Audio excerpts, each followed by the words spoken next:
Karena itu kami mohon kepada Kiai Nur Ihya, tolong kami diberikan penjelasan ayat itu kan yang sangat penting kita makna itu lita'arafu.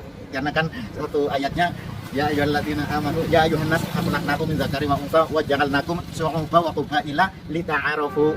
Jadi kan lita'arafu itu makna yang sementara kami maknai itu sebenarnya saling mengenal ya. Saling mengenal tapi tidak sekedar kenal tapi saling asah, asih dan asuh.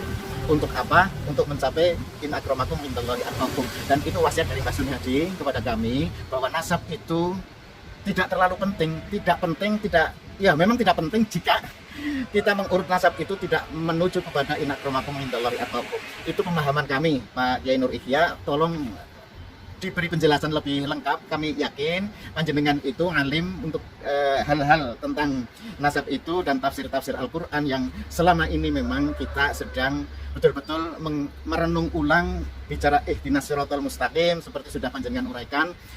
Siratal mustaqim itu sebenarnya agama Allah yang di setiap saat kita bisa terpeleset, seperti halnya Robitoh Alawiyah yang saya semakin yakin bahwa saat ini Robitoh Alawiyah itu sebenarnya sedang terpeleset.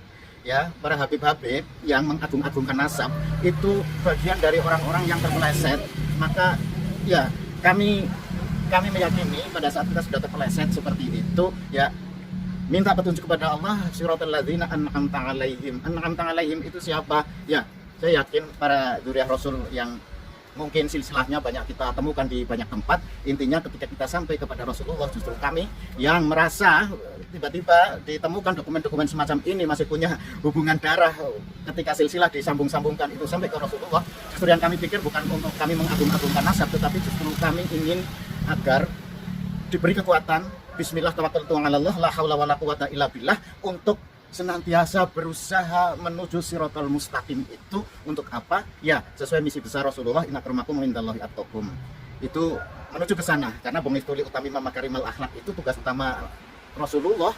Kan itu. Mohon Pak Kiai Nur Ihya, ini pemikiran-pemikiran yang tiba-tiba muncul dan kami berharap panjenengan bisa meluruskan ini. Tolong kami diberikan penjelasan uraian yang lebih luas tentang lita'arafu itu ya. Karena sungguh bahwa ila lita'arafu itu menujunya adalah inna akramakum indallahi atqakum. Karena ini adalah wasiat yang kami terima dari Mbah Sunhaji dan itu seorang Habib asli. Kalau saya yakini Mbah Sunhaji itu Habib asli, dzurriyyah Rasul yang memang benar. Identitas DNA juga saya yakin bisa 90% tersambung ke sana. Tetapi beliau tidak mau disebut Habib ataupun tidak mau dikatakan dzurriyyah Rasul karena ternyata beliau sangat makrifat. Andai dia mengaku-ngaku itu, mendeklarasikan sebagai Habib, orang masyarakat sekitar mungkin akan beda pandangannya dan itu yang ditakutkan. Saya yakin ditakutkan oleh Kiai Sunhaji betapa dia wirainya dan patut untuk menjadi teladan bagi kita semua. Dan ya sekali lagi Pak Kiai Nur Ihya, saya ingin berbicara ke panjenengan ini, tolong dijabarkan di konten yang akan datang itu makna lita'arafu. Semoga ini bisa bermanfaat untuk ya paling tidak kepada terutama dzurriyyah para wali songo ini yang saya yakini benar-benar dzurriyyah para wali songo itu yang pada saat ini sedang dikacaukan tentang makna nasab seperti halnya pohon nasab ya.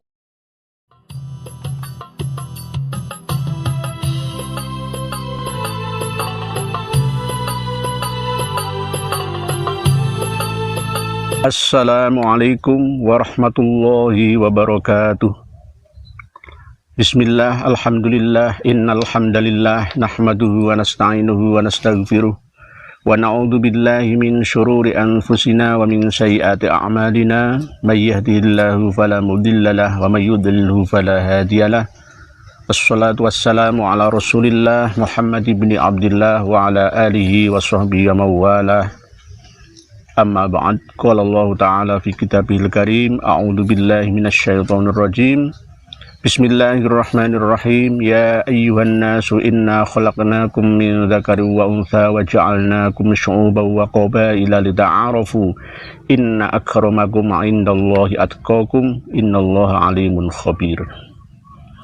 Para pemirsa dan pendengar sekalian yang sangat-sangat kami muliakan, kami hormati, kami banggakan dimanapun dan kapanpun, salam kami dari kebun raya pisang buah surga ini untuk panjenengan sekeluarga. Semoga senantiasa berbahagia, senantiasa menjadikan media YouTube ini sebagai sarana hiburan dan mengambil pelajaran dari kehidupan. Semoga semuanya berbahagia tanpa terkecuali untuk panjenengan sekeluarga. Diberikan anugerah oleh Allah keluarga yang sakinah, mawaddah, rahmah, dzurriatan thayyibah, sholih dan sholihah, rezeki, harta yang melimpah berkah untuk bekal ibadah, keadaan syihah wal afiyah, panjang umur, diberikan oleh Allah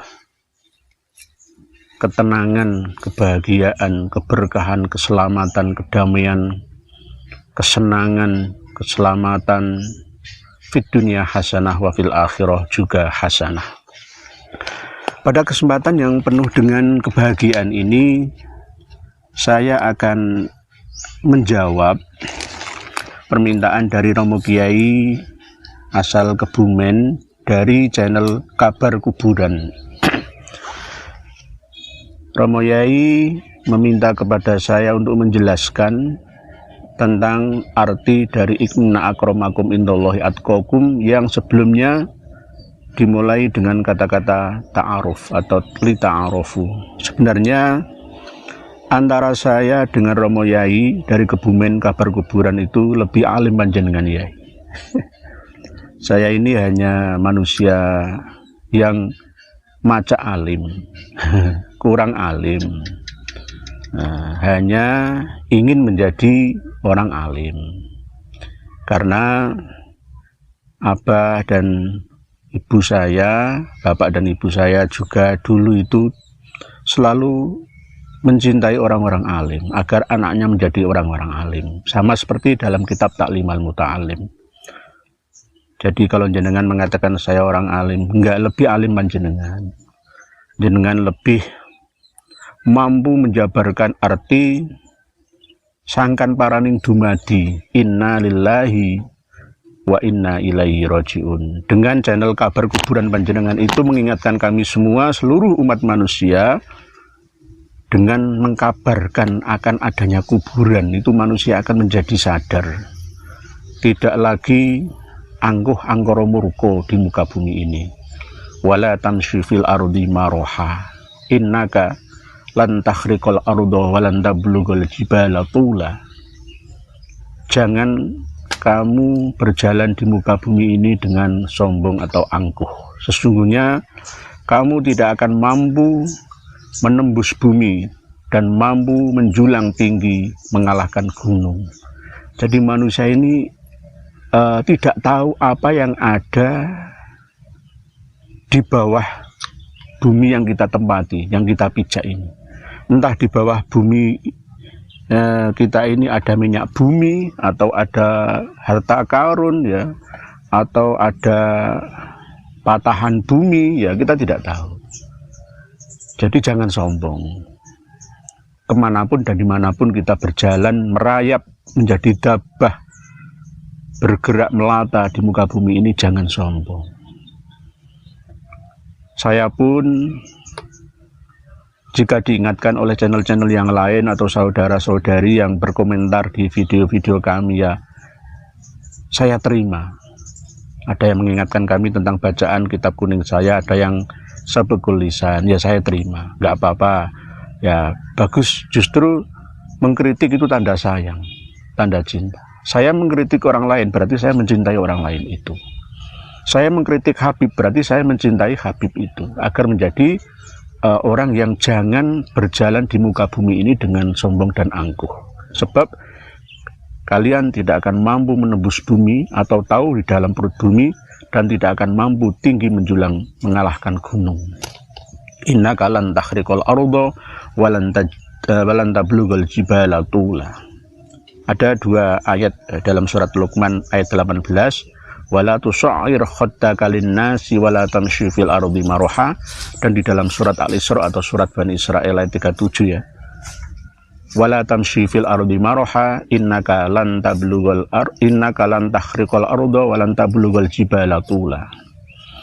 Para pemirsa dan pendengar sekalian rahimakumullah, yang disampaikan oleh Romo Yai dari Kabar Kuburan Kebumen sangat-sangat kami terima dengan baik bahwa ini ngaji bersama. Dilihat dari segi usia, panjenengan Romo Yai lebih sepuh daripada saya. Panjenengan sudah mencapai titik kematangan secara spiritual, emosional, dan bahkan finansial. Kalau saya ini masih dalam proses ke arah situ. Dari segi rambut pun, rambut saya masih banyak yang hitam. Kalau jenengan sudah banyak yang putih, berarti bersih sudah hati dan pikiran panjenengan. Bahkan tidak begitu banyak dosa, kesalahan, lembah hitam yang panjenengan lakukan. Sebagai tanda bahwa panjenengan telah sampai ke dalam tingkat tertinggi spiritual, emosional, dan finansial. Salam kami beserta tim dan keluarga dari Bangil, Pasuruan, juga dari Surabaya, dari Madura. Keluarga saya banyak untuk panjenengan di Kebumen. Semoga senantiasa di kebumian panjenengan menjadi mangku bumi, merawat negeri ini, mengayomi seluruh penduduk di muka bumi, supaya semuanya jangan sampai berlaku sombong, maroha, angkuh, dan takabur. Diarahkan menjadi manusia yang bertadabur, selalu bertafakur dan bertadakur dimanapun dan kapanpun. Panjenengan berada di daerah yang puluhan juta tahun yang lalu. Di sana ada pegunungan yang bekas dari dasar lautan, diangkat oleh Allah menjadi sebuah pegunungan, dan sampai sekarang masih ada. Daerah Kebumen itu adalah daerah yang cukup tua di tanah Jawa ini, daratannya maksudnya, karena bekas dasar laut yang diangkat menjadi daratan, bahkan pegunungan. Dan begitu juga banyak terlahir manusia-manusia yang berilmu tua, yang sudah matang secara spiritualnya dari Kebumen itu. Mangkubumi akhirnya menjadi Kabumian, akhirnya menjadi Kebumen. Di sana ada Mbah Son Haji, gurunya Mbah Kiai Haji Abdurrahman Wahid ya, yang jenengan sampaikan tadi, yang selalu mengatakan tidak perlu ngurusi masalah nasab. Yang penting itu manusia adalah inna akramakum indallahi atqakum. Sesungguhnya yang paling mulia di antara kalian adalah yang paling bertakwa, yang paling takut kepada Tuhannya. Masalah inna akramakum indallahi atqakum ini sebenarnya kompleks, tidak hanya menyempit pada umat Islam saja. Orang bisa dikatakan bertakwa itu kalau berilmu, karena takwa itu adalah ibadah. Ibadah tanpa ilmu maka tidak diterima. Wa kullu man bi ghairi ilmin ya'malu a'maluhu mardudatun la tuqbalu. Ibadah sholat, zakat, puasa, haji tanpa ilmu maka akan melanggar aturannya dan akhirnya ditolak adanya. Oleh sebab itu yang dikatakan muttaqin itu adalah orang yang benar-benar mempunyai ilmu ke arah situ. Innama yakhsyallaha min ibadil ulama. Sesungguhnya yang paling takut kepada Allah itu adalah orang-orang yang berilmu. Ulama itu adalah ilmuwan. Jangan hanya faham istilahi saja. Menurut istilah dalam pemahaman umat Islam, ulama adalah kiai, habib, tubagus, tuan guru, tengku, ajengan. Tidak. Ulama itu secara umum adalah ilmuwan. Ilmu apapun, yang dimana ilmu yang ia miliki itu digunakan untuk mendekatkan diri kepada Tuhan, kepada Allah Sang Pencipta yang menciptakan seluk-beluk ilmu yang ia pelajari. Misalkan ilmunya orang Jepang bisa maju dalam hal teknologi otomotif. Berarti yang paling takut kepada Allah dalam hal peradaban otomotif di muka bumi ini adalah orang-orang Jepang. Karena mereka tahu bagaimana cara mengambil sumber daya alam, bahan yang dipakai untuk membuat mesin-mesin canggih itu. Mitsubishi, Daihatsu, Toyota, Suzuki, Yamaha, Kawasaki berasal dari sana. Bahkan sebagai raja otomotif dunia, paling tangguh, paling aman, paling kuat mesin otomotif untuk transportasi di muka bumi ini adalah dari Jepang, karena mereka sangat teliti dalam bekerja. Mereka lebih takut kepada Tuhannya sesuai dengan manifestasi pemikiran mereka, orang-orang Jepang itu. Dan bahkan bila kita tarik ke ranah lita'arofu, kita harus saling mengenal satu sama lain dari sub bangsa dan suku atau kabilah atau sub kabilah yang ada di seluruh planet bumi ini, termasuk bagaimana kita belajar dari orang-orang Jepang itu. Orang Jepang itu sangat sopan ketika menyapa sesama umat manusia itu dengan pasti gitu. Dan itu tidak pernah dilakukan oleh orang-orang Arab keturunan Yaman yang ada di Indonesia, para habib. Mereka kan sombong. Jadi tidak mau menganggukkan kepala sekedar menghormat dengan melihat tanah bawah. Tidak mau.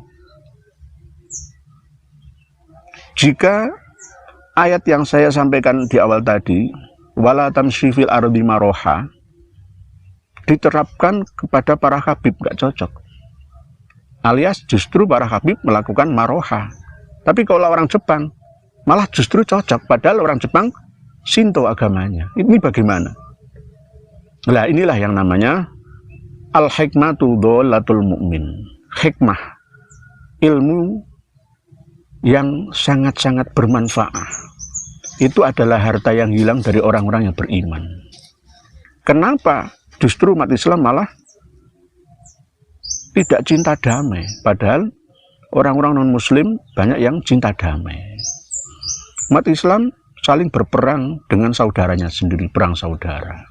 Padahal umat non-muslim banyak yang tidak melakukan itu. Oleh sebab itu, inilah yang patut kita jadikan sebagai pelajaran. Dengan mengenal itu tadi, lita'arofu itu sangat luas bahasanya.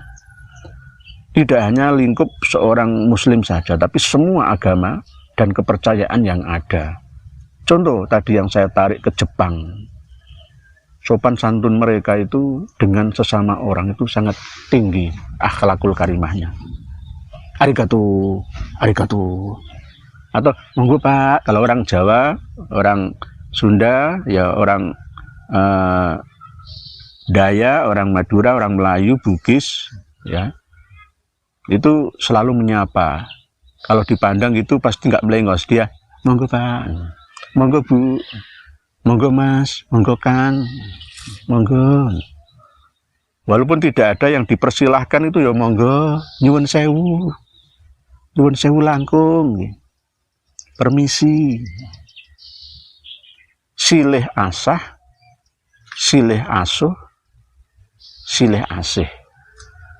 Menurut yang Pak Yai sampaikan, kita ini harus saling mengasah ketajaman intuisi, kelebihan satu sama lain untuk kita ambil hikmahnya. Saling asuh, ya saling ngomong ya. Kalau jenengan dengan saya ini, jenengan harus ngomong saya, karena lebih sepuan panjenengan, lebih syekh. Jenengan syekh, saya juga syekh tapi di bawah panjenengan dari segi usia. dan silih asih, saling mengasihi satu sama lain. Yang tua menyayangi yang muda menghormati yang tua.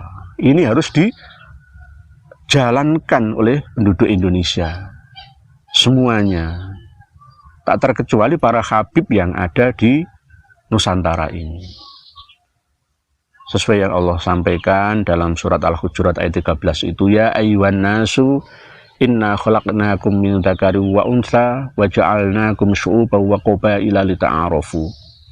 Wahai sekalian manusia, kalau saya maknai dengan makna ala pesantren, ya ayyuhan nasu eling-eling para menungso, inna saat temene ingsun iku khalaqnakum wis gawe sapa ingsun ing sira kabeh min dzakarin saking proses wong lanang Nabi Adam awal-awale, wa unsa lan wedok Siti Hawa alias bapak ibu kita, wa ja'alnakum lan wis ndadekaken sapa ingsun ing sira kabeh syu'uban dadi kumpulan bangsa atau bangsa-bangsa, wa qabailan kabilah-kabilah atau suku-suku, li ta'arofu supaya padha ngenal, makrifat mangerteni siji lan sijine.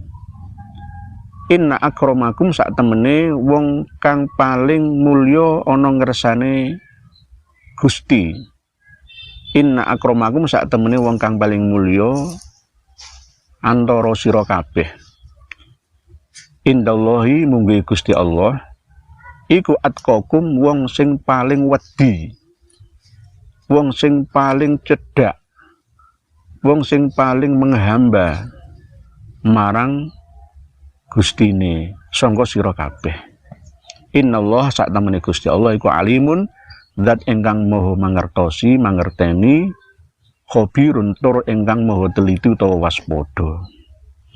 Jadi ya, ini kita semua diciptakan oleh Allah, seluruh umat manusia, baik manusia yang terlahir sekarang dari keturunan Nabi Adam ataupun keturunan sebelum Nabi Adam, semuanya hakikatnya adalah manusia yang sudah tercerahkan dengan nur Nabi Adam sehingga semuanya menjadi Adami, kecuali yang masih berada di pedalaman, misalkan saudara-saudara kami dari suku-suku Asmat di Papua dan lain-lain, atau saudara-saudara kami yang ada di pedalaman Afrika atau Amazon, ya, kecuali itu. Mereka apakah berasal dari keturunan Nabi Adam? Wallahu alam, akan kita bahas pada sesi yang lain. Ya ayyuhan nas, wahai sekalian manusia, sesungguhnya aku telah menciptakan kalian dari bapak dan ibu, unsur laki dan perempuan, proses alami, indakarin wa unsa. Dan Allah sudah mendesain penduduk khalifah di muka bumi ini dengan bentuk yang bermacam-macam, berbangsa-bangsa. Kalau dulu bangsa itu cuma sedikit, sekarang ini bangsa-bangsa di dunia sekarang sudah mencapai lebih dari 200-an bangsa di planet bumi ini. Dan juga berkobilah atau bersuku-suku. Di Indonesia ini ada banyak suku. Ada suku Madura, Sunda, Jawa, Bugis, dan lain-lain. Ada ratusan suku dan subsuku yang ada di Nusantara ini. Tujuannya adalah lita'arofu, untuk saling mengenal.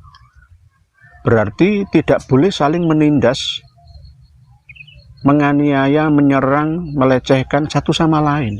Kalau toh memang para habib itu sebagai suku Bani Alawi yang ada di Nusantara Indonesia ini, ya maka harus menghormati suku-suku yang lainnya, bukan malah membodohi. Bukan malah menindasnya. Suku yang takluk tunduk padanya. Jangan. Lita'arofu, tujuannya adalah untuk saling mengenal. Orang Jawa tidak lebih mulia dari orang Sunda tidak lebih mulia dari suku Melayu, dan seterusnya dan seterusnya. Semuanya sama-sama. Lita'arofu tujuannya. Sama-sama saling mengenal dan mengambil pelajaran satu sama lain. yang di luar negeri ya Jepang, misalkan Afrika, Korea, Cina, Mongolia, Nepal, Aborigin, Eropa, Ya'juj Ma'juj, Israel, Palestina, Arab Saudi dan lain sebagainya, semuanya harus kompak li ta'arufu ini, saling mengenal satu sama lain dengan tujuan apa? Ya untuk mengambil pelajaran mana yang baik digunakan, dimanfaatkan. Sejak dulu manusia Nusantara ini sudah memiliki peradaban yang tinggi, sehingga peradaban itu tersebar ke seluruh muka bumi ini. Justru sekarang kok malah terbalik. Kita malah justru ta'aruf dan mengambil pelajaran dari orang-orang Barat dan orang-orang Arab. Dulu pusat ilmu dan pengetahuan itu dari Nusantara ini sebelum dikiamat kubrokan oleh Allah Subhanahu wa Ta'ala, dihancur luluh, dilantakkan oleh Allah Subhanahu wa Ta'ala, sehingga kembali nol lagi, kembali start lagi, bahkan banyak yang lupa jati diri bangsa ini. Hati ta'aruf itu sangat kompleks, luas pemahaman dan penjabarannya. Kita harus banyak belajar mengenal budaya dan tradisi negara lain. Kita ambil sisi positifnya. Kita belajar dari kesuksesan orang-orang Eropa yang mampu menata rakyatnya menjadi rakyat yang berbahagia. Penduduk paling bahagia di muka bumi ini didominasi oleh mereka, orang-orang Eropa itu. Oleh sebab itu, setelah kita saling ta'aruf, saling mengenal adat dan budaya, peradaban mereka, maka akhirnya Allah mengatakan, berfirman, inna akramakum indallahi atqakum. Jadi orang yang paling mulia di antara kalian adalah orang yang paling bertakwa. Bertakwa artinya berilmu dan beramal soleh. Amanu wa amilus sholihat.